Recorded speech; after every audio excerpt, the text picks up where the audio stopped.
لدي مبلغ زكاة وأريد تحويل جزء منه إلى غزة. مع البحث تبين لي أنه تحسم عمولة سحب تبلغ 25%.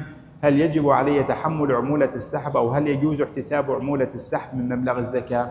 إن كانت الأموال تصرف إلى أهل غزة مع حاجتهم وضرورتهم إليها، فال25% تحسم من الحصيلة الكلية للزكاة، بمعنى أن المزكي لا يلزمه أن يدفع 25% وأن يوصلها إلى هناك 100%. هو عليه زكاة، لنفرض أن عليه 1000 ريال مثلا، ال1000 ريال تستلزم مثلا أن تكون منها 300 ريال لأجل النقل ولأجل التحويل، خصوصا في أيام الأزمة الماضية. هذه على الزكاة، لأن الله سبحانه وتعالى جعل المصرف الثالث في الزكاة: إنما الصدقات للفقراء والمساكين والعاملين عليها.